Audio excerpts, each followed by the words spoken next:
heading to Las Vegas for the Las Vegas Bowl here, 2:15 Eastern, 11:15 local time, I believe. The Florida Gators and the Oregon State Beavers. We're seeing the Beavers minus 10-point favorites, 52.5 being the total. Ralph, coming back to you. We got some guys hitting the transfer portal, heading to the NFL as well, mainly on the Gators side of things. And SEC and Pac-12 getting after it in bowl season. I don't remember that a lot in the last couple of years. Good to see it. I believe you're actually coming to us from Las Vegas. And any interest in going to the game and any interest in betting it? I might. It just depends how things pan out. I was hoping for a more exciting game. Let's remember, this is the first year because of Allegiant Stadium that the Las Vegas Bowl has changed. It's going to be Pac-12 against SEC one year, Pac-12 against Big Ten the other year. So they're going to rotate with the Pac-12 being the team that is always coming. Double-digit Bulldogs. Let me just mention this. I'm not saying I'm back in Florida, but if you blindly played every double-digit Bulldog since 2008, you have cashed 61.2%, and over 60% of the games have gone over. You don't have the same defensive mentality when you're playing as a huge favorite in the bowl. You don't care about expanding it. Remember, you spent the whole week with these kids. You were probably bowling with them or went axe throwing with them, or you had dinner at a combined thing. There's not the same intensity. So, Rob said we're never going to make blanket statements, but it would have to take a hell of something for me to ever play a double-digit bowl favorite. So with that out of the way, you have two quarterbacks that have taken snaps for Florida, Richardson and Kitna. Guess what? Neither's playing. Your receivers, you're missing two of your top four in Shorters and Reynolds. You're missing your number 4 rusher in Wright. And then on the Oregon State side, only Chance Nolan, who played 5 games, is the person that I have out. There may be a couple that I missed on that, but I'm going to say this. I am not going to play against an SEC double-digit favorite, an SEC double-digit dog, but I can't back Florida. All right.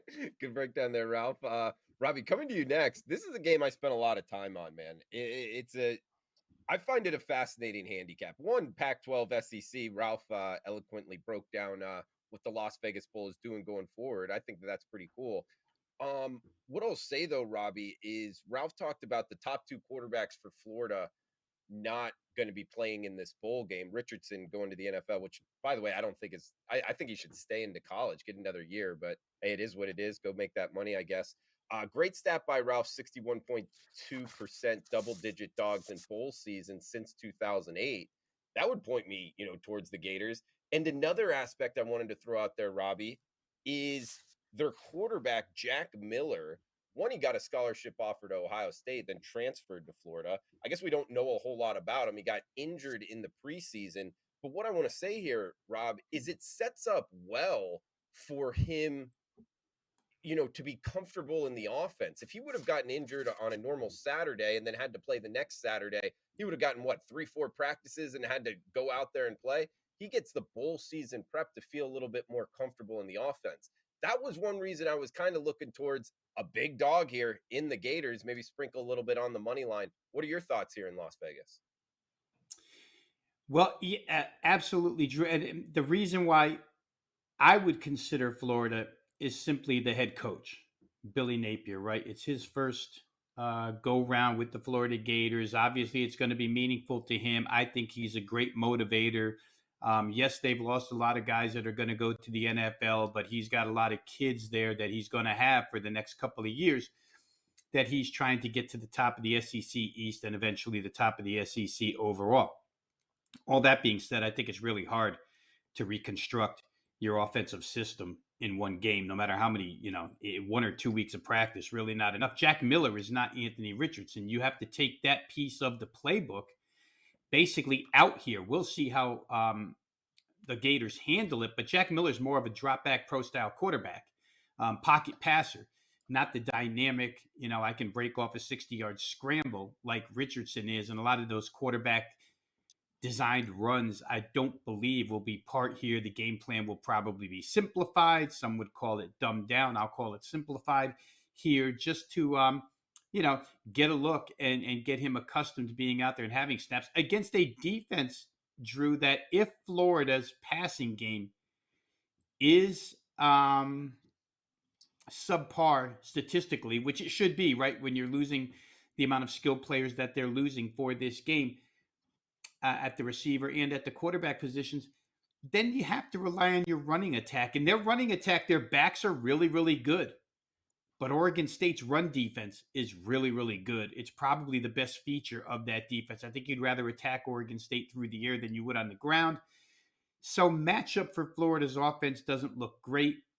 Florida's defense still had tackling problems this year. I don't trust them at all.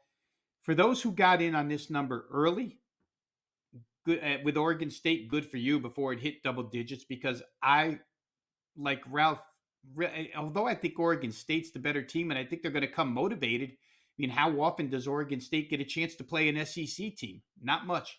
So they'll be a motivated squad. It's closer to home. I just can't see a big travel contingent from Gainesville heading here for this game. Florida's not used to being in bowl games on December 17th, 8 days before Christmas. So I don't know that the motivational aspect, as far as crowd participation, will be there for this team. The stadium will probably be taken over by Oregon State, black and orange. I don't know. It's a really tough call here. I'll say this: Florida was good down the stretch, 4-1 against the spread. Oregon State on the season was 10-2 against the spread. Very, very good. They're the better team here, Drew. It's just a question of whether or not you want to lay a full 10 points. And I'm not sure I'm willing to do that against Billy Napier. Hey, Drew. Okay. I have one more number to give you. Since you were talking about Florida, Billy Napier as an underdog is 16-3-1 against the spread. That's a pretty good number. And FYI, why the game's so early? The Raiders have to play, and they have to leave at least 20 hours from changing out the artificial college football turf to the grass turf for the Raiders the next day. Interesting, right? Is that always like that? They have one surface for college and one surface for pro? Yeah, that's why UNLV plays on Friday night and never Saturday night when they play the Raiders on Sunday. They let UNLV play one game on grass this year, but the rest of the UNLV has an artificial turf for college, and the Raiders have two grass fields that they motor in and rotating them. Wow. Have you noticed anything different in betting that? Like wanting to bet maybe the under when it's grass and the over when it's artificial? I'm just thinking off the top of my head. You know, the Raiders are always grass, so that hasn't been a difference. And that one game UNLV, I didn't notice the difference. It was, I think it was the San Jose State game, and they had a lot of turnovers in that game. The quarterback got hurt, but don't quote me on that because I don't have that in my thought process. But like I said, if you want Florida and you want to back the coach, 16-3-1 against the spread is a pretty damn powerful number. Absolutely. Good stuff, Ralph. And Robbie, you brought up the Gators and traveling. I'll tell you this, just from being living in Florida and obviously SEC alum, Florida travels pretty well, and Floridians tend to love Las Vegas. I wouldn't be surprised if there's some orange and blue in that state. It will be interesting. Ralph, if you go, let us know, man. I wouldn't be surprised if there's a bunch of Gators there, though.